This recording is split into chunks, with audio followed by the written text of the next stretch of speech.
자, 열정을 가지고 죽을 힘을 다해서 하나님의 은혜의 복음을 전하고 교회를 든든하게 세웠던 사도 바울이 이제 3차 전도 여행을 마치고 돌아가는 예루살렘의 길은 환영과 환대가 기다리는 것이 아니라 결박을 당하고 환난을 당하는 길이었습니다.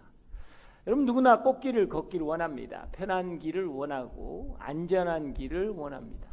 그러나 사도 바울은 내가 달려갈 길과 주 예수께서 내게 주신 사명의 길을 위한다면 나의 생명은 조금 더 귀한 것으로 여기지 않겠다라고 고백을 하죠. 여러분, 사도 바울의 인생의 우선순위와 초점은 항상 하나님이 주신 일, 하나님이 걷게 하신 일에 있었습니다. 오늘 본문 이 앞부분은 바울이 밀레도 항구에서 배를 타고 지금 예루살렘으로 가는 여정들을 이야기하고 있습니다. 3절과 4절 말씀 한번 보겠습니다. 3절과 4절 말씀 시작. 키프로스 섬이 보이자 그 섬을 왼쪽으로 두고 시리아로 행선해 두로에 배를 댔습니다. 그곳에서 배에 짐을 풀기로 돼 있었기 때문입니다. 우리는 두로에서 제자들을 만나 그들과 함께 7일을 지냈습니다.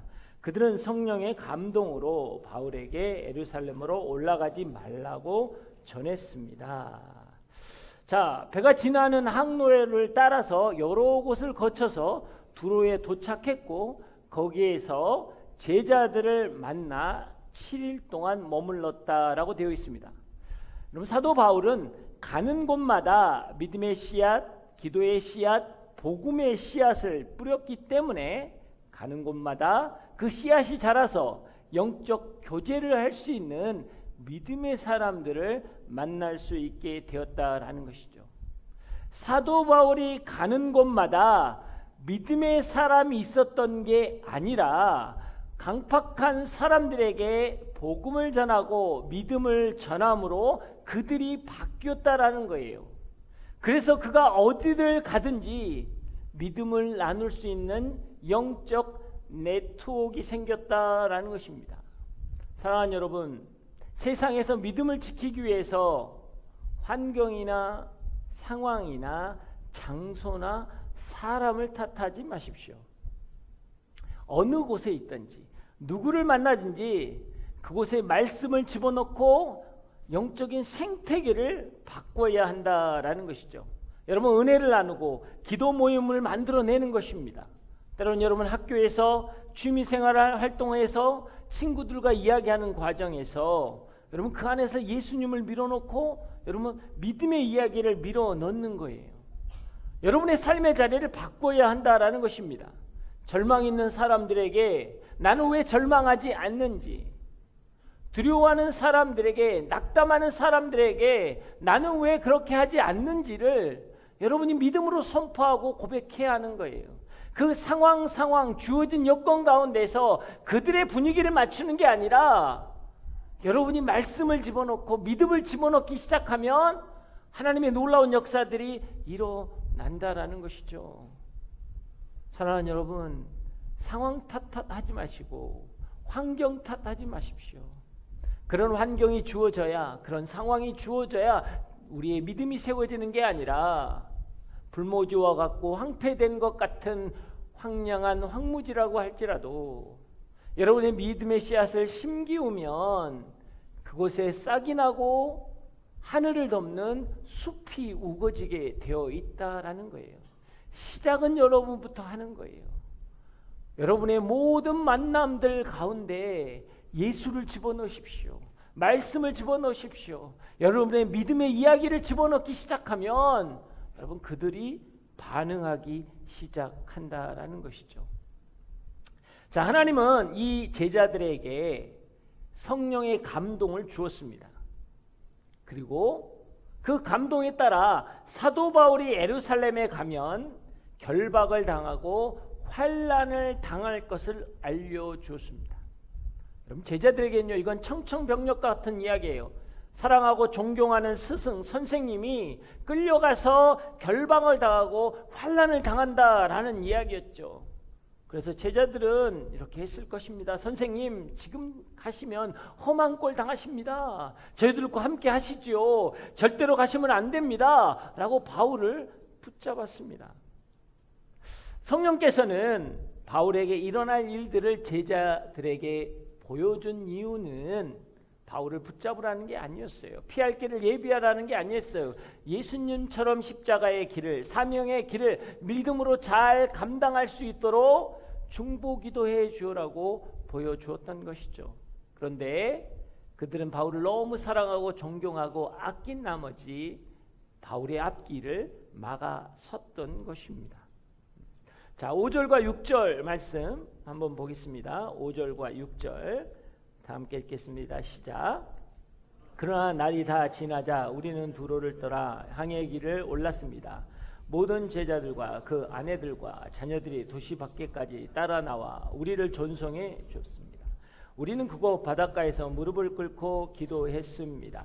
서로 작별 인사를 나눈 뒤 우리는 배에 올랐고 그들은 집으로 돌아갔습니다.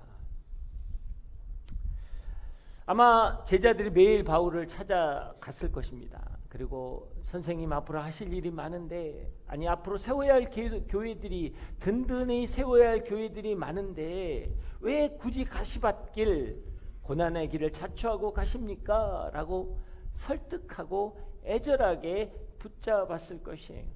근데 바울은 묵묵히 그 길을 가기를 원했습니다. 그래서 제자들은요, 바울을 배웅하기로 했습니다. 두로에서 제자들과 헤어지는 장면은 슬픔의 장면이 아니라 아름다운 그림의 한 폭과도 같습니다. 제자들과 그의 가족들, 자녀, 아내까지 다 성문까지 나와 배웅을 하고 바닷가에서 무릎을 꿇고 기도를 했습니다. 그런 인간적인 감정을 앞세우지 않고 기도 가운데 하나님의 뜻에 순종함으로 서로를 축복하며 헤어졌다라는 거예요. 하나님의 뜻을 붙잡고 초점을 맞추니까 그들의 삶은 아름다운 성숙의 모습을 보일 수 있었다라는 것이죠.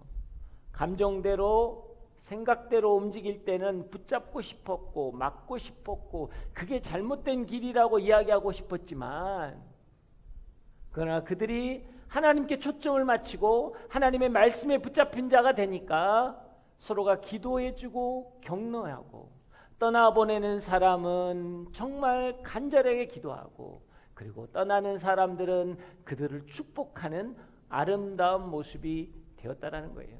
여러분, 그리스도의 삶이 그렇습니다. 때로는 여러분의 인생의 삶의 계획이나 여러분의 감정이나 여러분의 뜻을 가지고 할 때는 관계가 어그러질 때가 많아요. 왜? 내 이익 때문에, 아니면 내 받은 상처 때문에, 나의 어떤 상황 때문에 반응을 하지만, 여러분이 우리가 하나님의 뜻과 하나님의 선하심과 하나님의 계획하심을 붙잡고 나아간다면 여러분, 그 관계는 아름다워진다라는 것이죠. 그 아름다움이 여러분 가운데 있길 주의 이름으로 축복합니다. 자, 7절과 8절 말씀 한번 읽겠습니다. 7절과 8절 시작. 우리는 두로에서부터 여행을 계속하다 돌레마이에 도착해 형제들에게 인사하고 그들과 함께 하루를 지냈습니다. 이튿날 길을 떠난 우리는 가이사야에 이르러 7사람 가운데 하나인 전도자 빌립의 집에 머물렀습니다. 두로를 떠나 돌레마이에 도착했고 형제들과 하루를 보냈고 이튿날 가이사로 가서 7주사 중 한 사람이었던 빌립의 집에 머물게 되었습니다. 여러분, 만약에 이들이 20년 전에 만났다면 이 만남은 굉장히 위험한 만남입니다. 왜요? 사울은 여러분 박해자이고 빌립은 박해를 당하는 자였기 때문입니다. 그러나 성령의 강권하심으로, 성령의 역사하심으로 그들의 삶을 이끌어 주었기 때문에 그들의 인생은 하나 될 수 있었다라는 거예요. 어떤 이야기냐면, 그들은 알지 못했어요. 20년의 세월을 통해서 그들의 삶이 어떻게 연결되었는지를 알 수 없었지만, 여러분, 그들의 삶은 마치 이어달리기의 계주처럼 사도행전 1장 8절의 말씀의 바통을 주고받는 한 팀의 주자였다라는 거예요. 여러분, 빌립은 어떻습니까? 예루살렘에서 사마리아로 복음이 전해지는 통로가 되었습니다. 핍박으로 그가 사마리아로 갔지만 사마리아 땅에 복음을 전하고 그들이 하나님을 믿게 되었다라는 것이죠. 그리고 무엇입니까? 에티오피아의 간다게 여왕의 내시였던 그 사람에게 복음을 전함으로써 열방 가운데 복음이 증거될 수 있는 문을 열었던 사람이 여러분 빌립이에요. 근데 그 빌립의 바통을 받아서 사도 바울은 그 말씀을 이어받아서 땅끝까지 복음을 전하게 되었다라는 거예요. 그들이 만나서 이야기해 보니까 이것이 우리가 한 팀이었구나.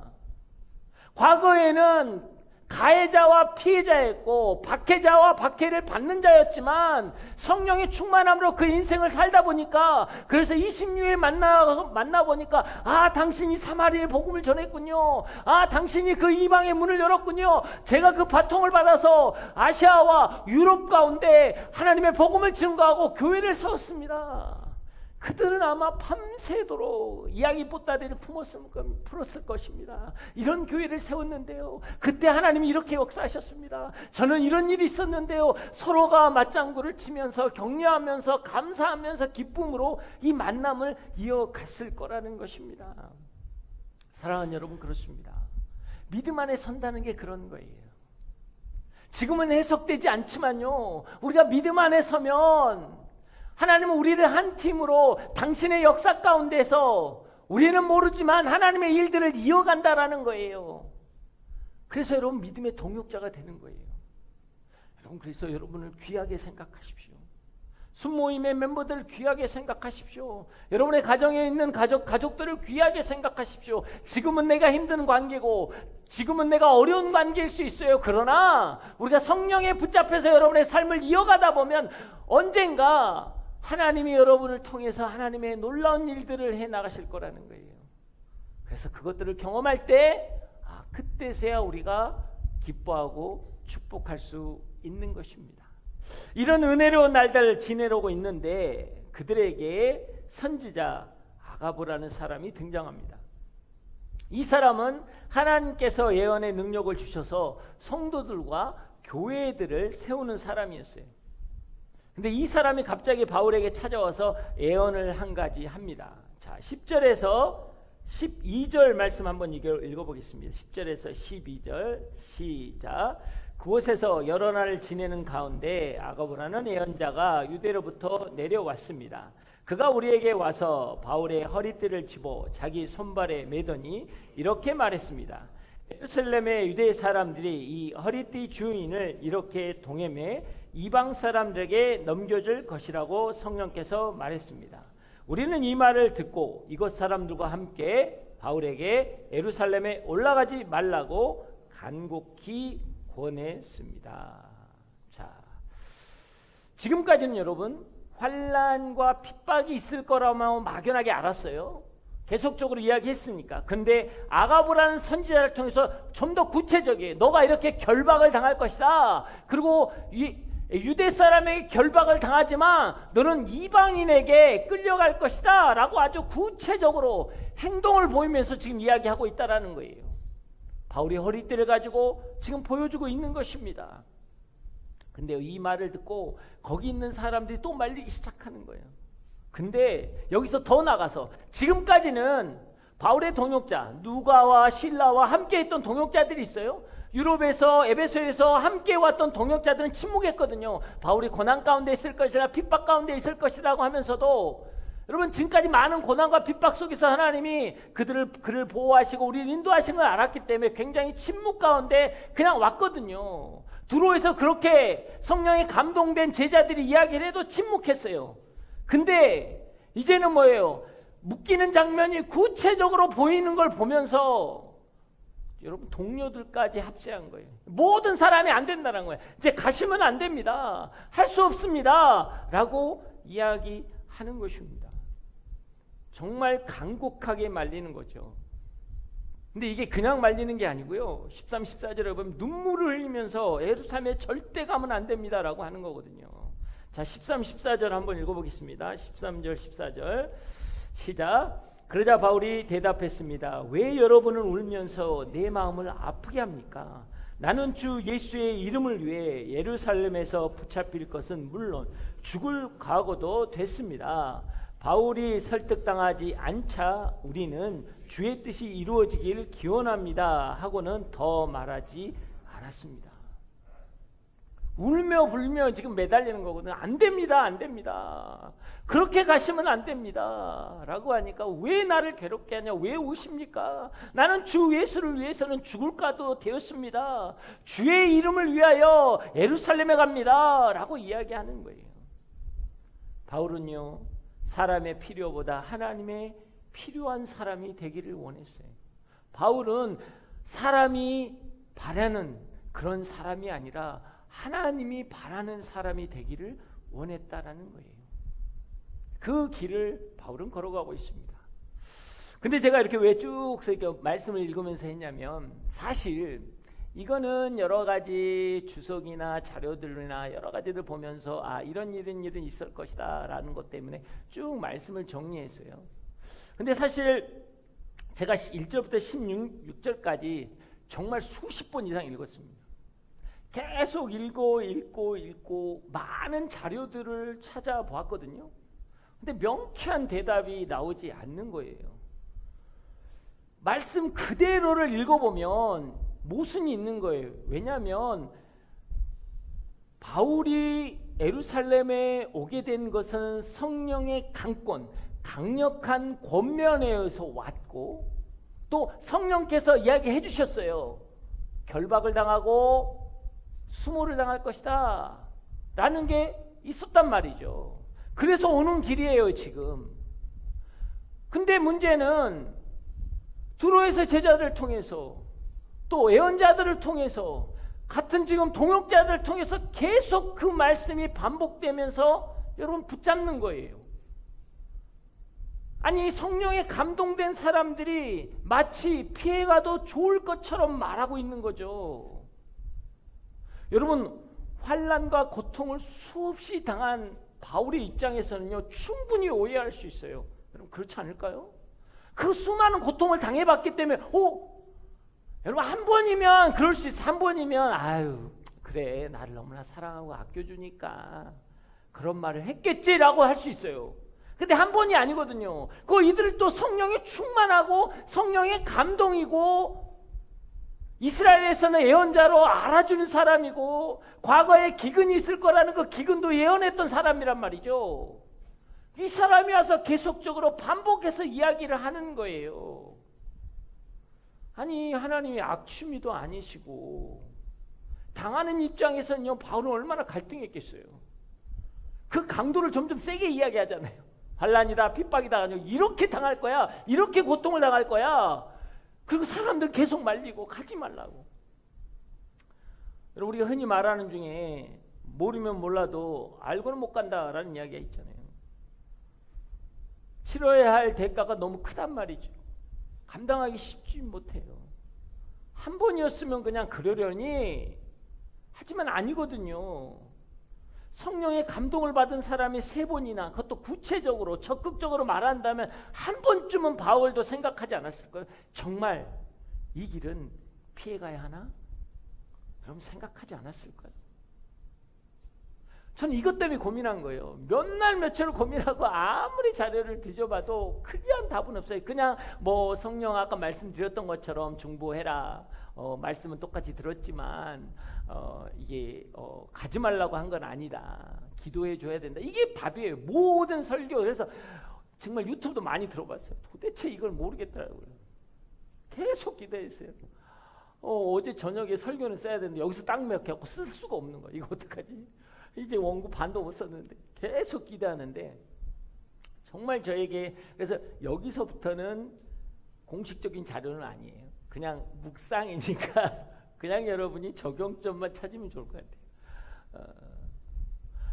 정말 그렇게 간절히 기도하는데 하나님께서 저에게 이런 마음을 주시더라고요. 뭐였냐면, 바울에게 그 길을 허락해야 하는 내 마음도 너무 아프다 라는 마음을 딱 주시는 거예요. 그래서 제가 선교지에서 사역했던 어려운 일들을 보게 해주셨어요. 그 말씀, 나도 바울에게 이 일을 허락하는 일이 내가 가슴이 너무 아프다. 근데요, 이 말씀을 딱 듣고 나니까 이 성경이 다르게 읽어지더라고요. 읽으면서 달라지는 거예요. 뭐냐면 성령에 감동된 사람들을 통해서 바울이 환난을 당하고 핍박을 당할 거라고 반복적으로 또 구체적으로 더 세게 이야기하는 그 말씀은 되게 어떻게 들렸냐면, 바울아, 너 이 십자가 지고 가주면 안 되겠니? 그 다음 반복되는 건, 바울아, 너 이 십자가 진짜 질 수 있겠니? 애절한 하나님의 마음이 느껴지는 거예요.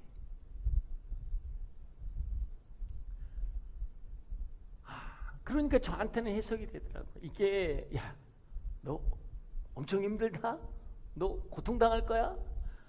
이렇게 사람을 약 올리는 게 아니고 하나님 위에 반복적으로 이야기해요. 이 길 위에 로마로 가고 로마에서 감옥에 갇히고 그리고 난 다음에 순교잖아요. 오늘 이 대화 이후로 사도행전은 완전히 갈라져요. 선교 여행에서 포로 여행으로 바뀌거든요. 완전히 달라지는, 여러분, 기로에 서 있을 때 왜 이 말씀을 주셨겠냐고. 너 이 십자가 나를 위해 감당해 줄 수 있겠니? 이게 정말 쉽지 않는 길인데 너 감당할 수 있겠니? 라고 말씀하십니다. 이 말씀이 오니까 사실은 왜 각 그룹의 사람들을 3번이나 걸쳐서 간절하게 막는 장면을 보여주셨을까? 그게 뭐하고 오버랩됐냐면 엘리야의 장면하고 제가 오버랩된 거예요. 엘리야가 어떻게 해요? 갈멜산에서 대승을 거두지만 이세벨이 너 죽이겠다고 하니까 어떻게 했습니까? 여러분, 갈멜산에서 그 승리를 뒤로하고 호렙산 동굴에 숨어서 거의 죽는다고 떼굴떼굴 뒹굴고 있었어요. 이스라엘 백성은 언약을 다 버렸고요. 선지자들은 다 죽었습니다. 저만 남았다고요. 하나님 그랬고, 너 왜 여기 있니? 그랬더니 저만 남았다고요. 그럴 때 하나님이 강한 음성으로 하지 않고요, 세미한 음성으로, 아니다. 바알에게 무릎 꿇지 않는 7천의 영적인 사람들이 준비되어 있다. 그게 오버랩 되더라고요.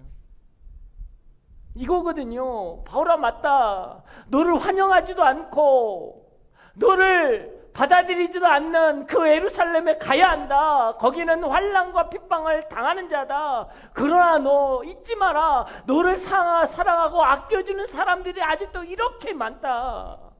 너가 힘을 내야 하는 이유가 여기 있다. 하나님이 보여주신 거예요. 한쪽에서는 사명을 이야기했지만 한쪽에서는 그에게 버팀목을 준 거예요. 너 이거 감당해 줄 수 있겠니? 근데 있잖아, 핍박자들을 보지 말고 너를 이렇게 아끼고 사랑하는 이렇게 많은 사람들이 너에게 있단다. 예루살렘에 가서 실망하지 마라. 예루살렘 교회 가서 무너지지 마라. 그들이 비록 악독할지라도, 비록 그들이 너를 환영하지 않는다고 할지라도 하나님께서는 믿음의 사람들 너에게 붙여줄 것이다. 이게 여러분 하나님의 음성이었어요. 힘을 내라는 거예요. 그러면서 장면이 저한테 하나 딱 연상이 되는 게 뭐냐면, 하나님께서 앞만 보고 가는 바울의 그 등 뒤에서 바울을 꼭 안아주시는 거예요. 사랑하는 여러분, 그렇습니다. 그리스도인에게 하나님이 사명을 이야기할 때 왜 십자가를 이야기합니까? 누구든지 나를 따르라 그러는 자기를 부인하고 자기 십자가를 지라. 왜 자꾸 십자가를 세우는 걸까요? 너 엄청 힘들다? 너의 가정 지키는 거 쉽지 않아? 이런 걸까요? 아니에요. 맞다. 너가 그 자리 지키는 거 너무나 힘들고 고통스럽고 아픈 거 내가 알아. 그래서 내가 너와 함께 가리라. 라는 하나님의 위로가 있는 거예요. 우리의 사명 앞에는요, 십자가가 반드시 있습니다. 그 십자가는요, 나의 아픔과 나의 고통과 나의 염려와 나의 어려움과 나의 억울함을 아시는 하나님이 함께 하시겠다라는 거예요. 여러분을 인정해주고 세워주고 온전케 하시겠다는 하나님의 마음이라는 거예요. 이 마음이 있었기에 바울이 감당하고 가는 겁니다. 그렇지 않으면요, 피해 가야죠. 여러분, 로마로 가게 되어 있었어요. 배 타고 로마로 가면 돼요. 예루살렘에 갈 이유가 없잖아요. 목적지는 로마인데 가면 되는 거예요. 굳이 예루살렘에 갈 이유가 없는 거죠. 그렇지 않는 겁니다. 사랑하는 여러분, 여러분의 가정, 여러분의 직장, 여러분의 학교, 여러분의 관계 속에 하나님이 사명이 담겼습니다. 그 사명은요, 그냥 사명이 아니에요. 하나님이 그 앞에 십자가를 세울 겁니다. 그 여러분을 위로할 거예요. 너가 그거 지는 게 쉽지 않지, 힘들지, 아프지, 고통스럽지, 견디기 어렵지. 내가 그걸 알아. 내가 그걸 알아. 내가 너를 인정한다. 내가 너를 아낀다. 내가 너를 사랑한다. 그래서 내가 너와 함께 간다. 그 사인이에요, 십자가라는 건. 절대로 너를 포기하지 않겠다라는 게 그 사인이라고요. 바울은 이 마음이 있었기에 예루살렘으로 담대하게 걸어갈 수 있었다라는 것입니다.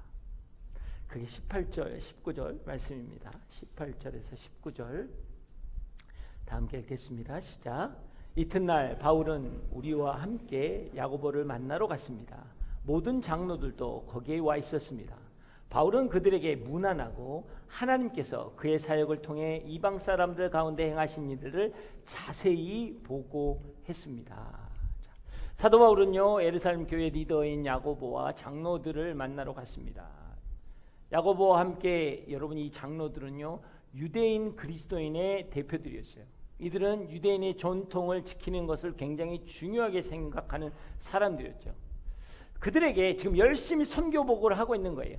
이방인들 가운데 하나님이 행하신 일들이 이렇습니다. 아시아와 유럽과 곳곳에서 성령의 열매, 선교의 열매가 일어났습니다 라고 나누는 거예요. 성령께서 하신 일을 나누고 선포할 때 여러분, 야고보와 장로들의 표정은 어땠을까요?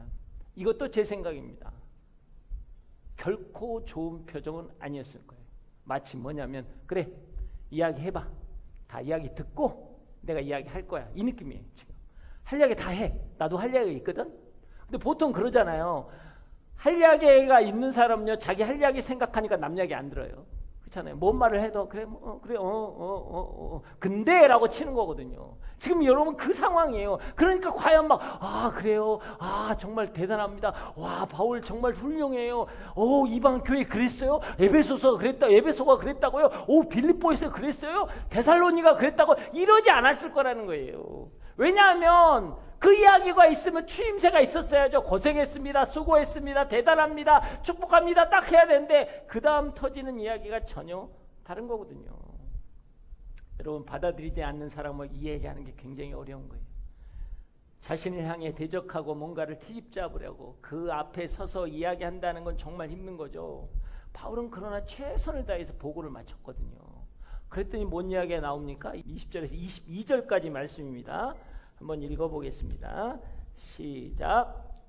그들은 이 말을 듣고 하나님을 찬양했습니다. 그러고는 바울에게 말했습니다. 형제여, 아시다시피 수만 명의 유대 사람들이 믿게 됐는데 그들은 모두 율법을 지키는 일에 열심을 가진 사람들입니다. 그들은 당신이 이방 사람들 가운데 살고 있는 모든 유대인들을 가르쳐 모세를 저버리고 자녀들에게 할례하거나 유대 관습대로 살지 말라고 하는 줄 아는데, 그러니 어떻게 하는 게 좋겠습니까? 당신이 왔다는 소식을 분명 듣게 될 테니. 자, 할렐루야. 그래서 제가 그 이야기를 하는 거예요. 야고보와 장로들이 사도 바울의 말을 듣고 하나님을 찬양했어요. 그런데 그들이 정말 이방인들이 하나님께 돌아온 것을 대해서 감사하고 영광을 돌렸다면 바울에게 엄청난 격려였겠어요. 그렇지만 이게 종교적인 멘트였다면 낭망할 일이거든요. 하나님 찬양합니다. 근데라고 딱 들어오는 거거든요. 아, 그랬어요? 고생했어요. 아, 그럼 이런 교회는 어땠습니까? 질문이 나와야 되는데 근데라고 본인들이 하고 싶은 말을 툭 치고 나왔다라는 거죠. 형제 아시다시피 우리에겐 수만 명의 유대인의 성도들이 있습니다. 그들은 율법에 되게 열심인 사람들, 열정 있는 사람이에요. 그런데 그들이 무슨 이야기를 들은지 아세요?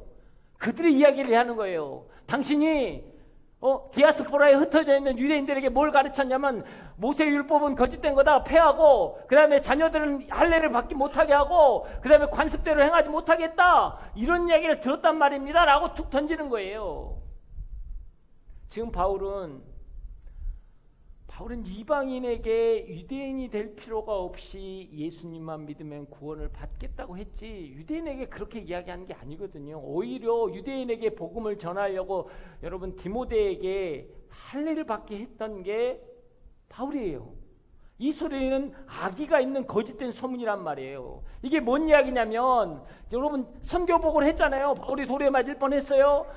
맞아서 죽을 뻔했고요. 감옥에 갇혔고요. 막 너무나 고통스럽고 아팠어요. 그럼에도 불구하고 아시아와 유럽과 모든 지역가운데 교회가 든든히 세워지고 하나님의 역사가 일어났어요. 요거 다 빼고 이건 아무런 그게 들리지도 않아요. 그런 일은 전혀 들리지도 않고, 지금 바울이 전혀 하지도 않은 말들을 당신이 하지 않았습니까? 라고 이야기하는 거예요. 선교복을 했는데 그거에 대해서 이야기하는 게 아니고, 아니 당신은 이런 이야기를 하고 다니지 않았습니까? 라고 이야기하는 거예요. 여러분, 이 소문이 얼마나 크게 퍼졌으면 최고의 지도자였던 야고보조차도 컨트롤할 수 없는 정도에서 지금 어떻게 이 소문, 흉흉한 소문을 잠재울까 야고보가 고민하는 가운데 있거든요. 바울이 온다는 게 이게 고민거리였어요. 기쁨이 아니었어요. 감사가 아니었어요. 지금 이런 상황이란 말이죠. 자, 당신이 왔다는 소문을 듣게 될 텐데 이 뜻이 뭐예요? 당신에 대해서 몹시 마음이 상한 사람들, 당신에 대해서 몹시 벼르는 사람들이 많습니다, 이 뜻이거든요. 지금 이런 상황에 바울이 있는 거예요. 여러분 이런 말을 들으면 여러분 어떤 반응을 할 겁니까? 정말 힘들게 복음 전하다 왔어요. 그리고 막 복음에 대해서 결과물을 했는데 갑자기 이런 이야기. 그러면 안 그러겠어요? 누가 그런 이야기 하더냐고. 대조해보자고, 대면하자고, 삼자 대면하자고. 도대체 누가 그런 말을 했습니까? 아니, 그러지 말고 유럽이나 저기 아시아에 있는 리더십들 다 부르자고. 그래서 한번 따져보자고, 누가 했는지. 아니, 더 서운한 거는 사실 사도고 장로들 당신들도 거기에 쏠려가지고 지금 그런 시선을 보고 있는 거 아니야. 그게 더 힘든 거라고. 나는 정말, 그리고 뭐예요? 웃옷을 딱 벗어야 되는 거죠. 자, 이 돌에 맞은 거, 채찍에 맞은 거, 당신들은 말이에요, 예루살렘에 밖에 나가보지도 않았잖아요. 목숨 걸고 여러분 선교한다라는 게 어떤 건지 아세요? 아니, 그런 나에게 이럴 수 있어요? 할렐루야. 리얼하지 않습니까? 할렐루야. 네, 저도 그럴 마음이 있으니까 그래요. 할렐루야. 쉽지 않아요, 인생이. 이렇게 할 거라는 거예요. 그렇지 않습니까? 너무너무 억울한 거거든요. 이건 말이 안 되는 거거든요. 사실 그래서 이 부분 설교 쓰다가 또 멈췄어요. 너무 가슴이 아프더라고요. 너무너무 속상한 거예요. 쓰지를 못하겠는 거예요. 써나가 진짜로 못 쓰겠더라고요. 제 감정이 이입돼서 못 쓰겠더라고요. 야, 그만두자. 뭐하라고 사도 바울 일이 있을까? 여러분, 왜냐하면 어떻게 보면 사도행전 1장 8절 말씀, 오직 성령이 너희가 임하면 권능을 받고 예루살렘과 온 유다 사마리아 땅끝까지 내 증인이 되리라 말씀, 이거요 사도 바울이 받은 말씀 아니에요? 예루살렘 성도들이 받았거든요. 그들이 받은 말씀, 그 말씀을 대신해서 자신이 들고 복음을 땅끝까지 증거하고 그 험난한 길을 걸어왔는데, 미안한 마음이나 빚진 마음으로 기도해 주지 못할 망정 뭐예요? 하지도 않은 말을 가지고 지금 비난하고 있는 거거든요. 초대교회 리더십이었던 야고보는 더 각오 아니에요? 그 장로가 문제인 거거든요. 장로가 더 각오 아니에요? 뭔지 아세요? 자, 예루살렘 교회는요 숫자가 많습니다. 뭐냐? 수만 명의 유대인들이 회심하고 성도가 되었습니다. 근데 뭐예요? 그들이 모세 율법의 열심입니다. 이렇게 말하고 있는 거거든요. 이게 뭐예요? 말이에요? 방구예요? 지금 장난이 아닌 거예요. 지금 리더십이 하는 이야기가 그게 아니에요. 예수를 믿는 수만 명의 성도가 예수 그리스도의 십자가를 자랑하고 하나님의 은혜의 복음을 열심히 있는 게 아니라 율법을 지키는데 열심히 있다고 이야기하고 있는 거거든요. 그래서 그거에 너 맞춰줘야 한다라는 거예요. 그거를 너가 증명해야 한다라는 거예요. 그들 앞에서. 복음을 증명하는 게 아니라 율법을 증명하라는 거예요, 지금. 이게 교회라는 거예요.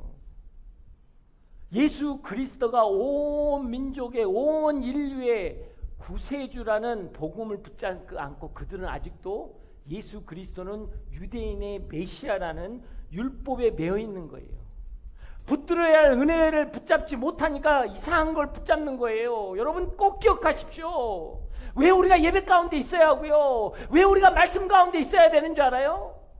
붙들어야 할 은혜가 안 붙들면요, 우리는 다른 걸 붙잡게 돼 있다고요. 상황을 붙잡고 형편을 붙잡고 어떤 조건을 붙잡는 거예요. 그래서 거기에 맞지 않으면 좌절하고 거기에 맞지 않으면 분노하는 거예요. 이들이 복음을 붙잡는 게 아니라 율법을 붙잡고 있으니까 거기에 맞지 않으니까요, 분노하기 시작하는 거예요.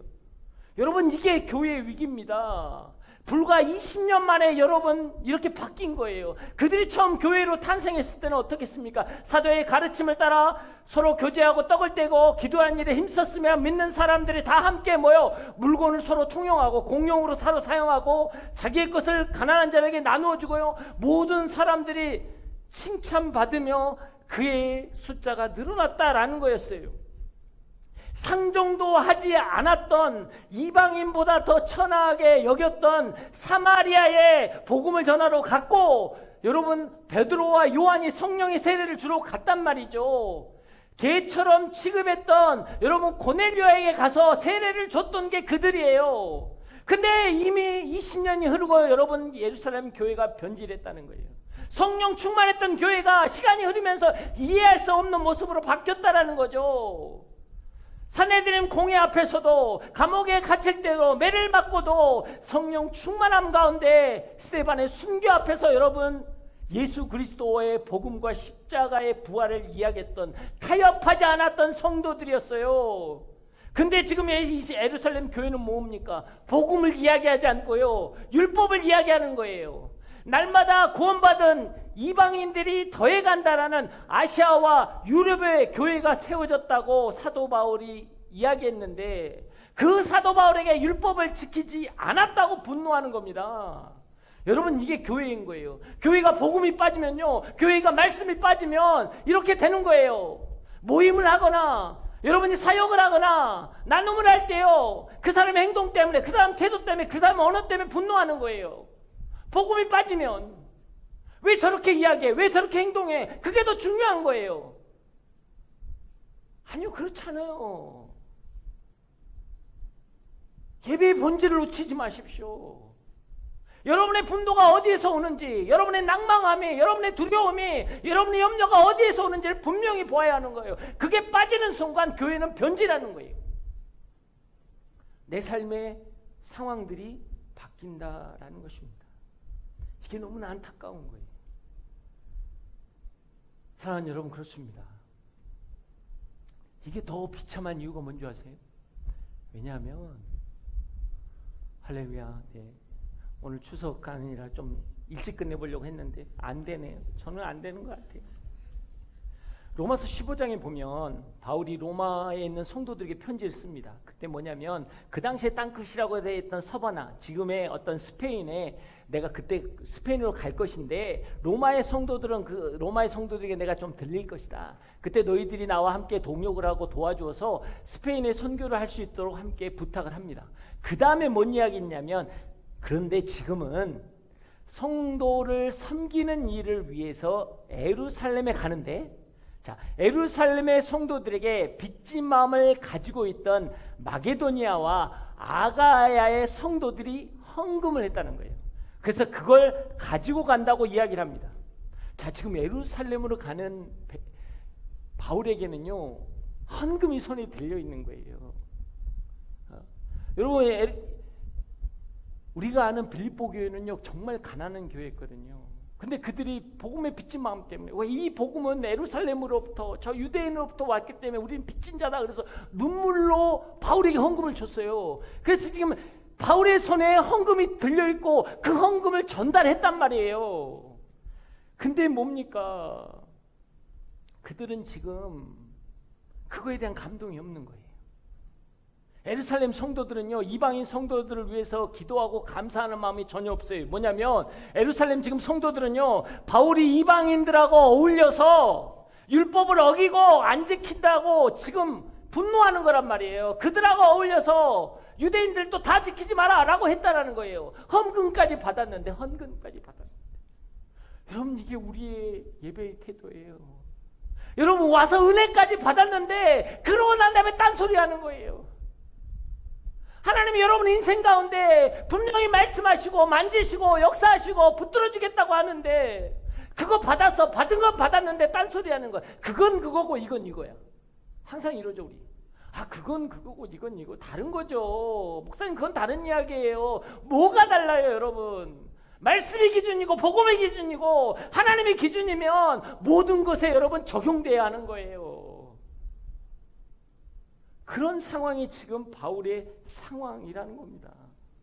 얼마나 기가 막혔었겠어요. 그 상황 가운데 이것을 야고보가 제시한 거거든요. 야고보가 23절에서 24절 말씀입니다. 23절에서 24절. 자, 읽겠습니다. 시작. 우리가 일러주는 대로 하십시오. 우리 가운데 소원한 사람이 4명 있습니다. 이 사람을 데리고 와서 정결식을 당신도 함께 참여하고 그들이 머리를 깎는 비용을 대십시오. 그러면 당신에 대한 이런 소문이 사실이 아니며 당신 자신도 율법에 순종하며 살고 있음을 모든 사람들이 알게 될 것입니다. 야고보 장로는 성령의 지혜로 하지 않고 목회적인 지혜로 지금 이야기합니다. 유대인 출신 성도들의 편견과 오만을 해소하기 위해서, 오해를 해소하기 위해서 구체적인 방법을 제시하는 거예요. 여러분, 그 당시의 성도들은요, 하나님 앞에 특별한 헌신을 할 때 나시린 서약을 합니다. 일정 기간 정해놓고 평생 나시린을 하는 사람도 있지만 일반적으로 일정 기간 동안 금주나 금욕이나 머리를 자르지 않습니다. 그리고 일정 기간이 끝나면 서약을 끝나는 표시로 머리를 자르고 하나님 앞에 제사를 드려요. 그리고 헌신의 감성을 드립니다. 근데 그 제사를 드릴 때는요, 짐승이 필요한 거예요. 짐승을 드리고 머리를 자르고 그래야 서약이 완수되는 거예요. 근데 돈이 필요한 거죠. 그러면 짐승을 드리고 머리를 잘라야 하니까. 그래서 야고보는 마침 그 서약을 하는 사람이 4명 있으니까 그들의 정결 의식을 할 수 있도록 돈을 지불해 달라는 거예요. 그리고 그 정결 의식 함께 참여하라는 거예요. 함께 정결 의식에 참여하면 바울이 율법을 존중한 사람이라고 보이는 것이고, 비용을 대주면 가난한 나시린을 돕는 경건한 유대인의 모습을 보이기 때문에 요청한 거예요. 자, 뭐예요? 소문을 잠재우기 위해서 대외 홍보용 정결의식을 행하자는 거예요. 여러분, 정결의식은요, 율법에 금한 행동을 할 때, 시체를 만지거나 율법에 만지지 말라고 한 것들을, 부정한 것들을 접촉했을 때 그 부정한 것을 제하려는 정결의 규례입니다. 이걸 왜 하냐면 하나님 앞에 나아갈 때 하는 거예요. 내가 어떤 부정한 자가 됐을 때 정결의식을 하고 하나님 앞에 나아가는 거거든요. 하나님 앞에 나아가는 예배의식을 사람의 오해를 푸는 수단으로 바꿔버린 거예요. 예배의 본질을 놓쳐버리고 문제를 해결한 방법론을 전락한다는 거예요. 이 시대의 교회가 대부분 그렇다라는 거예요. 여러분, 기도나 여러분 예배가 나의 문제, 나의 상황을 변화시키기 위해서 바꾸기 위한 어떤 방법론으로 자꾸 예배를 바꾸는 거예요. 그래서 힘들 때는요, 이렇게 와서 기도하는 거예요. 뭐 수능 시험할 때는 부모들이 와서 기도하는 거예요. 여러분, 수능 시험이 하나님의 의미는 아니잖아요. 하나님의 뜻은. 왜? 예배의 본질을 자꾸 바꾸는 거예요. 예배는 하나님께 나오는 것이고요, 하나님의 말씀을 듣고 내 인생 가운데 하나님이 하실 것들을 내가 순종하며 반응하는 건데 어느 날 다 바꿔놨어요. 수단으로, 방법으로. 지금 이들의 오해를 사는 것을 풀기 위해서 정결의식을 여러분 행하라는 거, 이게 말이 안 되는 거거든요. 지금 예루살렘 교회가 그렇다는 거예요. 혹시 모르겠습니다. 한국 교회가 그러고 있지는 않습니까? 지금 우리는 그러고 있지 않냐라고요. 어떨 때 우리는 기도합니까? 여러분, 식기도할 때 정말 감사하세요? 정말 감사해서 식기도 합니까? 밥 한 술 뜰 때 눈물을 흘리며 이것도 주님이 주신 건데 내 안에 감사가 없습니다, 이렇게 하지는 않잖아요.